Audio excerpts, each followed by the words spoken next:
నమస్తే, welcome to next Zee News. ఈనాటి వార్తా విశేషాలు. సీఎం చంద్రబాబు పోలవరం ప్రాజెక్టును సందర్శించారు. పోలవరం ప్రాజెక్టు వద్దకు వస్తూ హెలికాప్టర్ నుంచి స్పిల్వే సహా వివిధ ప్రాంతాలను ఆయన వీక్షించారు. ప్రాజెక్టు సమీపంలో ఏర్పాటు చేసిన హెలిప్యాడ్ వద్ద మంత్రులు నిమ్మల రామానాయుడు, కొలుసు పార్థసారథితో పాటు ఎమ్మెల్యేలు, ముఖ్య నేతలు ఆయనకు స్వాగతం పలికారు. అనంతరం ప్రాజెక్టు వద్దకు చేరుకుని అధికారులతో మాట్లాడారు. Spill, copper dam, diaphragm wall పనులు పురోగతిపై జలవనరుల శాఖ అధికారుల్ని అడిగి తెలుసుకున్నారు. ఆ తర్వాత వారితో కలిసి బస్సులో ప్రాజెక్టు పరిసరాలను పరిశీలించారు. అక్కడ ఏర్పాటు చేసిన ఫోటో ప్రదర్శనను తిలకించారు. గతంలో ఎడమగట్టు వద్ద కుంగిన గైడ్ బండ్ ప్రాంతాన్ని పరిశీలించి అధికారులతో మాట్లాడారు. 22, 23 గేట్ల నుంచి ప్రాజెక్టు పరిసరాలను చూశారు. సీఎంగా చంద్రబాబు నాయుడు బాధ్యతలు స్వీకరించిన తర్వాత తొలి పర్యటన ఇదే. 2014 నుంచి 19 మధ్య సోమవారాన్ని పోలవరంగా పిలుస్తూ క్రమం తప్పకుండా ప్రాజెక్టును చంద్రబాబు సందర్శించి పనుల పురోగతిని పర్యవేక్షించారు. అదే తరహాలో ఇప్పుడు సోమవారం రోజునే ప్రాజెక్టు సందర్శనను మొదలుపెట్టారు. ఇప్పుడు ఆ ఇష్యూ కేసు అది ఫిలప్ చేస్తే దాన్ని మళ్ళా గ్యాప్ 1 ఫిలప్ చేయాలి మనం. ఇప్పుడు ఇసుక తీసుకొచ్చి బయట నుంచి ఇసుక తీసుకొచ్చి అక్కడ పెట్టి మొత్తం కొట్టుకొని వెళ్ళిపోయింది కాబట్టి ఇప్పుడు డ్రౌటింగ్ దానంతా కూడా కాంపాక్ట్ చేస్తున్నారు. ఆ ఇసుక అంతా పోసి ఇది ఎంత అవుతుందో తెలియదు. 2,000 కోట్లు అవుతుందా, ఎంత అవుతుందో తెలియదు. They are saying as on today 2,000 కోట్లు నాకు నమ్మకం లేదు. అడ్మినిస్ట్రేషన్ పైన వాళ్ళు ఏ లెక్కన వేసారో తెలియదు నాకు. ఇది అయిన తర్వాత గ్యాప్ 1 అనేది లాస్ట్ లో ఉండేది వస్తుంది. గ్యాప్ 2 డయాఫామ్ వాల్, గ్యాప్ 3 ఇంకొక వాల్ కట్టారు, అక్కడ కాంక్రీట్ వాల్ కట్టారు. అదే మాదిరిగా గైడ్ బండ్ ఒకటి అది కుంగిపోయింది. సరే, స్పిల్వే అప్పుడే కట్టాం, గేట్స్ కూడా అప్పుడే పెట్టాం. IVF ఒక అధునాతన సంతానోత్పత్తి చికిత్స. అనేక దంపతులకు తల్లిదండ్రులు కావాలనే వారి కలను నెరవేర్చుకోవడానికి సహాయపడుతుంది. ఈ రోజే OSS ఫర్టిలిటీని సందర్శించండి. ఇప్పుడు ఇవన్నీ చూసిన తర్వాత ఎన్నేళ్ళు పడుతుందని అడిగాను. ఆ రోజు కానీ కంటిన్యూ ఉంటే 2020 ఎండుకు పూర్తి అయిపోయింది ప్రాజెక్ట్. ఈ రోజు 5 ఏళ్ళు అయిపోయింది. ఇప్పుడు ఎప్పుడు అవుతుందంటే 4 సీజన్లు కావాలంటున్నారు మినిమం. 4 సీజన్లు అంటే 4 ఏళ్ళు. అన్ని సభ్యులుగా జరిగితే మళ్ళా ఒక వ్యక్తి రాష్ట్రానికి ఒక శాఖంగా ఎట్లా మారుతారనేది ఇది ఒక కేస్ స్టడీ. రాష్ట్రంలో ప్రతి ఒక్కరూ ఆలోచించాలి. నేను డిస్కస్ చేస్తాను. ఇంకా మేజర్ కంటూర్స్ మాత్రం నేను మాట్లాడుతున్నా. మామూలుగా చాలా మందికి అర్థం కాదు కానీ సబ్జెక్టు ఇవన్నీ చూసిన తర్వాత నాకు ఫస్ట్ నుంచి టచ్ లో ఉన్నాను కాబట్టి అర్థం చేసుకోగలుగుతున్నా. ఇవన్నీ కూడా ఇంకా టెక్నాలజీస్ లో డిఫరెంట్ కంపెనీస్ కి అప్పచెప్పారు. ఒక messrs Afry India private limited Noida, Sweden company, వాళ్ళని సెంట్రల్ వాటర్ కమిషన్ రికమెండ్ చేశారు. దీని కూడా వైబ్రో స్టోన్ కాలమ్స్ ఇవన్నీ కూడా ఏ విధంగా చేయాలి, ఎట్లా మీరు అక్కడ చూస్తుంటారు శాండ్ అంతా కూడా గుట్టలు గుట్టలుగా పోసారు. దాన్ని అంతా కూడా కాంపాక్ట్ చేయాలి, అంటే దాన్ని కన్సాలిడేట్ చేయాలి. రాబోయే 100 రోజుల్లో రాష్ట్ర వ్యాప్తంగా గంజాయి విక్రయాలను చెక్ పెడతామని మంత్రి నారా లోకేష్ తెలిపారు. ప్రజా దర్బారును అన్ని నియోజకవర్గాల్లో నిర్వహించే అంశాన్ని పరిశీలిస్తున్నామని తెలిపారు. బక్రీద్ సందర్భంగా మంగళగిరి ఈద్గాలో నిర్వహించిన ప్రార్థనల్లో ఆయన పాల్గొన్నారు. ముస్లిం సోదరులతో కలిసి ప్రత్యేక ప్రార్థనలు నిర్వహించారు. అనంతరం లోకేష్ మీడియాతో మాట్లాడారు. తమ అధికారంలోకి వచ్చిన తర్వాత కూడా 3 టీడీపీ కార్యకర్తల్ని వైసీపీ నేతలు హత్య చేసిన సంయమనం పాటిస్తున్నామని తెలిపారు. శాంతి భద్రతలకి విఘాటం కలిగించవద్దన్న సీఎం చంద్రబాబు ఆదేశాల మేరకు నడుచుకుంటున్నామని చెప్పారు. తమ కార్యకర్తలకు ఆగ్రహం వ్యక్తం చేస్తే వాళ్ళు ఎక్కడ ఉంటారో తెలుసుకోవాలని అన్నారు. రిషికొండ ప్యాలెస్ వ్యవహారంలో ఇంకా బయటకు రావాల్సిన చిత్రాలు చాలా ఉన్నాయని ఆయన వెల్లడించారు. 100 రోజుల్లో గంజాయి ఫుల్ స్టాప్ పెట్టాలని చెప్పాను. పాదయాత్రలో గంజాయి వల్ల కుటుంబాలు ఎలా నాశనం అయినాయో నేను చూశాను. డ్రైనేజ్, రోడ్లు ఏర్పాటు చేయాలని గతంలో హామీ ఇచ్చాను, ఏర్పాటు చేస్తాను.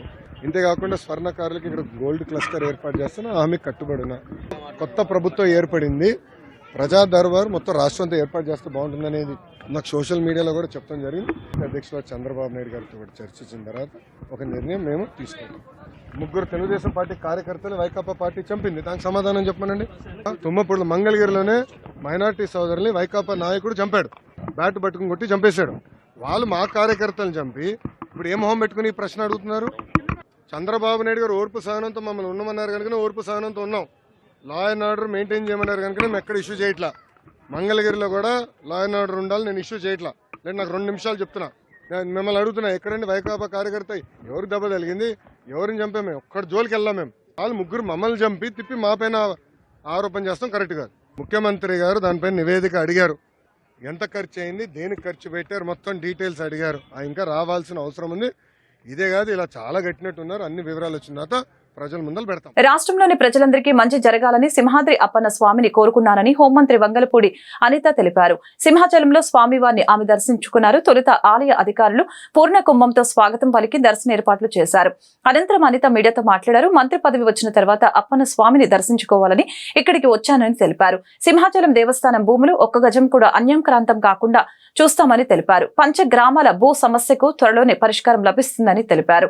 అదేవిధంగా వైసీపీ ప్రభుత్వంలో కొంతమంది పోలీసు అధికారులు ఆ పార్టీ నేతలకు తొత్తులుగా పనిచేశారని అనిత విమర్శించారు. ఇప్పటికే వారిలో వైసీపీ రక్తం ప్రవహిస్తున్నట్లు వ్యవహరిస్తున్నారని అన్నారు. జగన్ పై ఇంకా ప్రేమ ఉంటే ఉద్యోగానికి రాజీనామా చేసి ఆ పార్టీ కోసం పనిచేసుకోవాలని హితో పలికారు. శాంతి భద్రతల విషయంలో ఎవరు తప్పు చేసినా వదిలిపెట్టే ప్రసక్తి లేదని తెలిపారు. ముఖ్యంగా మహిళలకు అన్యాయం జరగకుండా చూస్తానని తెలిపారు. స్వామి దర్శనం అంటే నిజంగా ఎంతో మహాభాగ్యం. ఎందుకంటే ఇక్కడ మా వైజాగ్ జిల్లాలో ముఖ్యంగా ఆంధ్రప్రదేశ్ రాష్ట్రంలో లక్ష్మీనరసింహస్వామి ఉండటం ఇక్కడ చుట్టుపక్కల ఉన్న ప్రజల తాలూకా అదృష్టం. ఎందుకంటే ఈ లక్ష్మీనరసింహస్వామి టెంపుల్ వల్ల ఎంతో మంది ఈరోజు జీవనోపాధి కూడా సాగిస్తున్నారు. అదేవిధంగా చుట్టుపక్కల లక్ష్మీనరసింహస్వామి తాలూకా ఆస్తులు కానీ వీటన్నిటి వల్ల కూడా ఇక్కడున్న చాలా మంది మనుషులు కానీ చుట్టుపక్కల ఉన్న ప్రాంతాల్లో ఉన్న వాళ్ళందరూ కూడా చాలా ఆనందంగా ఉన్నారు ఆయన ఆశీస్సులతో. ఈ రోజు నేను చెప్పదలుచుకున్నది ఏంటంటే ఫస్ట్ టైం మంత్రిగా ప్రమాణ స్వీకారం చేసి ఈరోజు అప్పన్న స్వామిని దర్శించుకోవడానికి రావడం జరిగింది. ఇక్కడికి వచ్చిన తర్వాత డెఫినెట్గా చెప్తున్నానండి, ఒక జిల్లా మంత్రిగా అవనేయండి, ఒక హోమ్ మినిస్టర్గా అవనేయండి, ఎట్టి పరిస్థితుల్లోని సింహాచలం దేవస్థానం తాలూకా భూములు ఈరోజు రక్షింపబడతాయి. సింహాచలం దేవస్థానం తాలూకా భూములు 1 సెంటు కూడా అన్యాక్రాంతం అవ్వనివ్వము.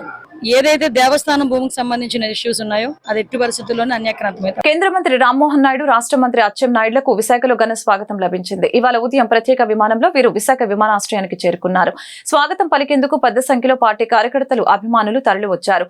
వీరిని నియంత్రించలేక పోలీసులు తీవ్ర ఇబ్బందులు పడ్డారు. అనంతరం ఎయిర్పోర్టు నుంచి శ్రీకాకుళానికి 200 కార్లు, 350 బైకులతో భారీ ర్యాలీగా వీరు చేరుకున్నారు.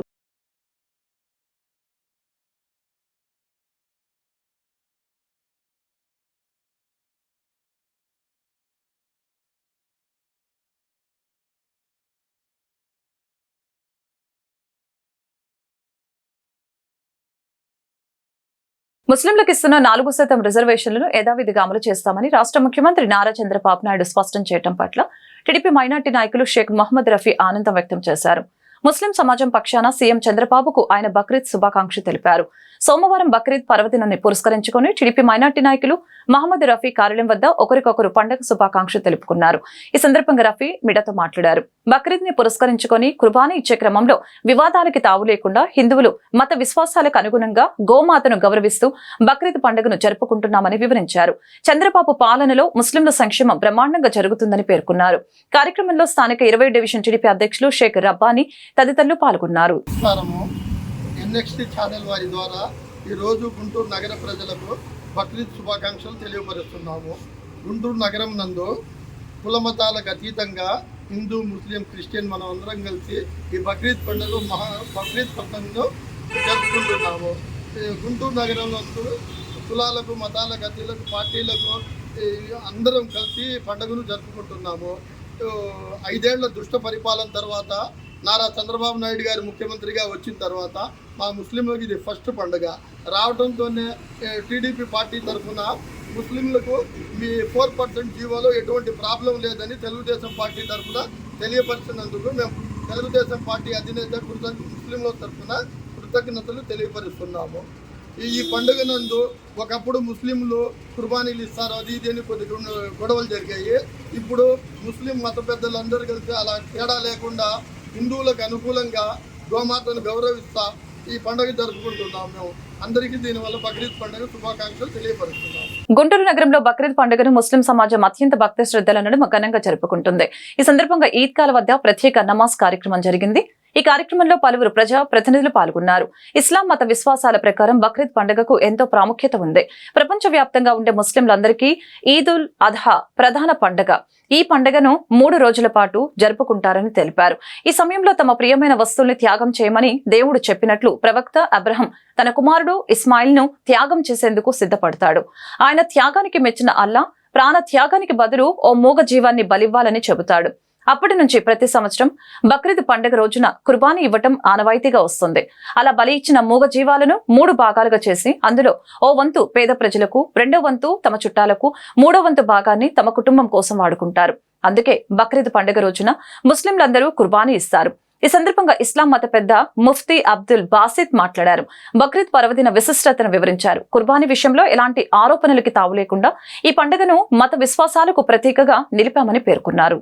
ربنا لا تؤاخذنا إن نسينا واخطأنا ربنا ولا تحمل علينا إصرا كما حملته على الذين من قبلنا ربنا ولا تحملنا ما لا طاقة لنا به ومن الكافرين اللهم أرنا راحية الجنة ولا ترينا راحية من النار رب ارحمنا إنك لا تخلف الميعاد اللهم فقهنا في الدين وعلمنا القرآن الكريم بارك داود الرزق كما عمل فرما سیئات و حسنات سے مبدل فرما اے فرما بڑے گناہ کی معاف فرما اے اللہ امت کے حل پہ رحم فرما امت کے حل سے حفاظت فرما اے اللہ اتنا بڑا مجمع تیرے پاس بارگاہ میں ہاتھ اٹھایا ہوتا ہے کون کون فرما جان مرادوں کو پورا فرما اے اللہ کرم کا معاملہ فرما رحم کا معاملہ فرما بیماروں کو صحت عطا فرما اسپتالوں میں پڑے ہیں گھروں میں بیمار پڑے ہیں مولا بیمار بچے ہیں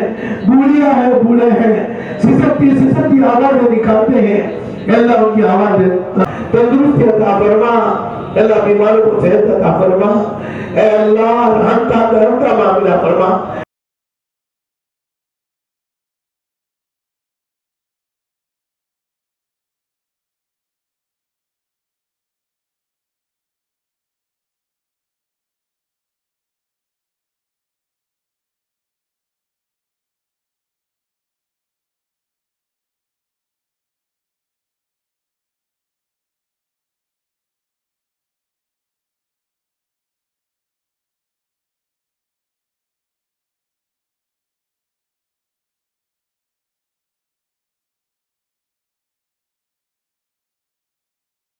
السلام علیکم ورحمۃ اللہ وبرکاتہ۔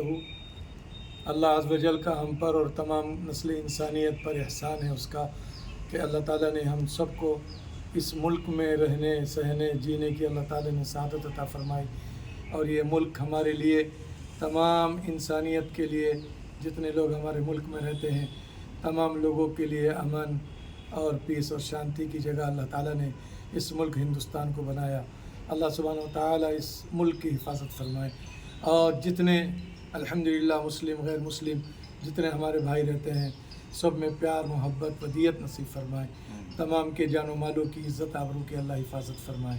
تو الحمدللہ ہر قوم کے تہوار ہوتے ہیں، جیسا کہ مسلمانوں کے تہوار عید الفطر اور عید الاضحیٰ یعنی قربانی والی عید۔ آج الحمدللہ قربانی والی عید کا دن ہے۔ اللہ سبحانہ و تعالیٰ ہمارے ملک میں اور تمام دنیا میں اللہ سبحانہ و تعالیٰ اللہ کو راضی کرنے کی اللہ توفیق دے۔ یہ سنت ابراہیمی ہے، حضرت ابراہیم علیہ السلام کا وہ عمل جو اللہ تعالیٰ نے ان کو حکم دیا کہ اپنے بیٹے کو میرے راہ میں ذبح کرو، اور آپ نے پوری کوشش کر دی ذبح کرنے کی۔ اللہ سبحانہ و تعالیٰ نے نسل انسانیت کی حفاظت کے لیے امت مسلمہ کو جو ہے اللہ تعالیٰ کی قربت کے لیے اللہ نے جو ہے اپنی اولاد کی جگہ جو ہے جانور کا اللہ نے جو ہے جنت سے دمبے کا انتظام کیا۔ یہ ہمارے لیے بڑی خوش نصیبی اور بہترین اللہ سبحانہ و تعالیٰ کی محبت کی نشانی ہوتی ہے، کیونکہ اللہ نے جو ہے اگر بچوں کو ذبح کرتے جاتے تو آج جو ہے معلوم نہیں کون دیتا کون نہیں دیتا، لیکن اللہ نے کہا تمہارے بیٹوں کی ضرورت نہیں، तुम जानवर को, बकरा है, बकरी है, मेंढी है, दुम्बा है, बड़ा जानवर, जो भी अल्लाह ताला सहूलत से तुम्हारे सकत के मुताबिक जो भी कुर्बानी देना चाहता है कुर्बानी दो, क्योंकि अल्लाह ताला ने इस ईद को 3 दिन रखा है। कुर्बानी वाली ईद को ईद उल फित्र का 1 दिन रखा, तो मालूम हुआ कि ईद उल अज़हा कुर्बानी यानी अपने दिल पे बोझ पड़ना, मशक्क़त पड़ना, उस पर जो है कुर्बानी होती है। तो एक जानवर को पाला पोसा, बकरे को या छोटे जानवर को, ये जो भी हम उसको ज़िबा करते हैं तो दिल में मोहब्बत आती है। तो गोया कि अल्लाह से ये अर्ज़ है, अल्लाह आपने जानवरों की जान मांगी, हम दे रहे हैं। ऐ अल्लाह, अगर आप हमारी भी जान मांगते तो आपके नाम पे देने के वास्ते हम लोग तैयार हैं। तो माशाअल्लाह पूरे हमारे हिंदुस्तान के मुसलमानों के लिए अल्हम्दुलिल्लाह आज ईद का दिन है, मुबारकबादी है। दारुल उलूम महमूदा के असातिज़ा, तलबा, कमेटी वाले, अल्लाह ताला हम सब की तरफ से आप तमाम हजरात को जो है अल्लाह ताला ईद की मुबारकबादी नसीब फरमाए। एक छोटा मसला ये है कि अल्हम्दुलिल्लाह हमारे मुल्क में हमारे गैर मुस्लिम भाई भी रहते हैं, तो इस वजह से जो है गाय की कुर्बानी जो है हम लोग ना करें, हम लोग जो है दूसरे छोटे जानवरों की कुर्बानी करें, क्योंकि जो है गौ माता हमारे गैर मुस्लिम उसकी जो है पूजा करते हैं, उसको जानते हैं। इस वजह से फ़ुक़ाने उलमा ने मना किया है कि हमारे मुल्क में जो है गाय की कुर्बानी ना करें, बल्कि दूसरे जानवरों की कुर्बानी करें, ताकि ये मुल्क हमारा जो है ऐसा मुल्क है, गंगा जमनी तहज़ीब चलती है, हिंदू मुस्लिम तमाम मिलके रहते हैं, इसमें तमाम लोगों की नफ्सियात को देखा जाता है। और दूसरी बात, हमारे पूरे हिंदुस्तान की हुकूमत को मुबारकबादी कि अल्लाह ताला ने उनको ये मकाम नसीब फरमाया। सेंट्रल में हुकूमत माशाअल्लाह NDA की हुकूमत है, अल्लाह ताला जज़ाए खैर दे, सब लोगों में प्यार दे, मोहब्बत दे। और हमारा आंध्र प्रदेश, अल्लाह ताला इस हमारी स्टेट को अल्लाह तरक्की अता फरमाए, और हमारे CM जो है जनाब जो है चंद्रबाबू नायडू साहब की उम्र में अल्लाह बरकत दे, उनके बीवी बच्चों को, और जो है इनके MLAs MPs मिनिस्टरों को अल्लाह सेहत वाफियत दे, और हमारे स्टेट को और हमारे पूरे मुल्क को अल्लाह अपनी रहमतों से बरकतों से मालामाल फरमाए। अस्सलामु अलैकुम वरहमतुल्लाहि वबरकातुहू। ఎన్నికల్లో ఓటమి తర్వాత డీలా పడ్డ పార్టీ క్యాడర్లో ధైర్యం నింపేందుకు వైఎస్ఆర్సీపీ అధినేత వైఎస్ జగన్మోహన్ రెడ్డి అన్ని విధాలు ప్రయత్నిస్తున్నారు. ఈ క్రమంలో ఫలితాలను సమీక్షిస్తూనే పార్టీ కీలక నేతలతో వరుస చర్చలు నిర్వహిస్తున్నారు. ఈ క్రమంలో ఎల్లుండి కీలక సమావేశం నిర్వహించేందుకు సిద్ధమయ్యారు. అసెంబ్లీ, లోక్సభ ఎన్నికల్లో వైఎస్ఆర్సీపీ తరపున పోటీ చేసిన అభ్యర్థులతో ఈ నెల 19వ తేదీన తన కార్యాలయంలో వైఎస్ జగన్ భేటీ కానున్నారు. భవిష్యత్తు కార్యాచరణ, టీడీపీ దాడులే ప్రధాన అంశాలుగా ఈ భేటీలో చర్చించే అవకాశం కనిపిస్తోంది. అదే సమయంలో ఎలా ముందుకు వెళ్లాలనే దానిపై సమగ్రంగా చర్చించి పలు కీలక సూచనలతో వాళ్లకు ఆయన దిశానిర్దేశం చేసే అవకాశాలు కనిపిస్తున్నాయి. మరొక వైపు ఇప్పటికే ఎమ్మెల్సీలు, ఎంపీలతో ఆయన భేటీ నిర్వహించారు. ఇప్పుడే ఏమైపోలేదని, అధైర్యపడవద్దని, పార్టీ చేసిన మంచిని ప్రజలు అంతా సులువుగా మర్చిపోరని, త్వరలోనే పార్టీ పుంజుకుంటుందని వాళ్ళందరికీ ధైర్యం చెప్పారు. అలాగే ప్రతిపక్షాలకు కాస్త టైం ఇద్దామని, ఆ తర్వాత ప్రజల తరపున గట్టిగా పోరాటం చేద్దామని సూచించారు. టీడీపీ దాడుల్లో గాయపడ్డ వాళ్లను పరామర్శించేందుకు త్వరలోనే రాష్ట్ర వ్యాప్త పర్యటన చేస్తారని ప్రకటించారు. ప్రభుత్వ ఆస్తుల విషయంలో తప్పుడు ప్రచారం జరుగుతుందని, రిషికొండ నిర్మాణాలు వైఎస్ జగన్మోహన్ రెడ్డికి చెందినవిగా చూపించేందుకు టీడీపీ తీవ్రంగా ప్రయత్నిస్తుందని మాజీ మంత్రి గుడివాడ అమర్నాథ్ అన్నారు. టీడీపీ అనుకూల మీడియాలో జరుగుతున్న విష ప్రచారంపై సోమవారం విశాఖలో అమర్నాథ్ మాట్లాడారు. వైఎస్ఆర్సీపీ వైఎస్ జగన్ ను బద్నాం చేసేందుకు టీడీపీ ప్రయత్నిస్తోంది. వైఎస్ఆర్సీపీ ప్రభుత్వం రాష్ట్రపతి, ప్రధాని, గవర్నర్ ఎవరొచ్చినా ఉండేలా నిర్మాణాలు చేపట్టింది. రాష్ట్రపతి, ప్రధాని, గవర్నర్ విశాఖ వచ్చిన సందర్భంలో రిషికొండ భవనాలను వినియోగించుకోవాలి. రిషికొండపై కట్టిన భవనాల్లో వైఎస్ జగన్ ఏమీ ఉండరు. ప్రారంభించిన భవనాలను ఎలా ఉపయోగించుకోవాలో ప్రభుత్వం ఆలోచన చేయాలని చెప్పారు. అదేవిధంగా 4 నెలల క్రితమే రిషికొండ భవనాలను ప్రారంభించాం. విశాఖను రాజధానిగా ప్రకటన చేసిన తర్వాత రిషికొండ నిర్మాణంపై 3 IAS అధికారులతో కమిటీ వేశారు. కమిటీ ఓకే అన్న తర్వాతే రిషికొండ భవనాలను నిర్మించారు. టీడీపీ నేతలు వైఎస్ జగన్ మీద, వారి కుటుంబం మీద బురద చల్లాలని చూడటం ఎంతవరకు సమంజసమని అమర్నాథ్ ప్రశ్నించారు. గత 5 సంవత్సరాలు 2014 నుంచి 19 మధ్యలో 5-6 వేల కోట్ల రూపాయలు అమరావతి మీద కేవలం తాత్కాలిక భవనాల మీద ఖర్చు పెట్టారు. తాత్కాలిక భవంతులు కట్టి వేల కోట్ల రూపాయలు ఖర్చు పెట్టేటువంటి కార్యక్రమం చేశారు. ఇది శాశ్వత నిర్మాణాలు, అవి ప్రభుత్వానికి సంబంధించింది. ప్రభుత్వం వినియోగించాల్సినటువంటి అవసరం ఉంది. చీఫ్ గెస్ట్లు ఎవరన్నా వస్తారు, పెద్దలు ఎవరన్నా వస్తారు, రాష్ట్రపతి వస్తారు, లేకపోతే ప్రధానమంత్రి వస్తారు. మీరు మొత్తం అంతా కూడా కెమెరాలు ప్రతి ఒక్కటి చూపించారు అంతనా. అంటే ఒక చీఫ్ గెస్ట్లో లేకపోతే VIPసో VVIPసో ఉండేటువంటి దాన్ని బ్లూ ప్రింట్ అసలు బయటికి వెళ్ళడానికే లేదు. గతంలో మేము ప్రారంభించినప్పుడు కూడా మీరు అందరూ అడిగారు, నేను మంత్రిగా ఉన్న ప్రారంభంలో నేను కూడా పాల్గొన్నా. సో దీన్ని ఏ రకంగా వినియోగించాలనేటువంటి దాని మీద ప్రభుత్వం నిర్ణయం తీసుకోబోతా ఉంది. కొన్ని సెక్యూరిటీ రీజన్స్ ఉన్నాయి. డెఫినెట్గా నిర్ణయం తీసుకునేటువంటి క్రమంలో మళ్ళీ మీ దృష్టికి తీసుకొస్తాం అనేటువంటి మాట మీకు చెప్పాం. సో ఇవన్నీ మానేసి ఏదో మనకి అధికారం ఇచ్చారు కదా అని చెప్పి ఎక్కడికన్నా చూపించమనండి, అన్నీ అలాగే చూపించమనండి.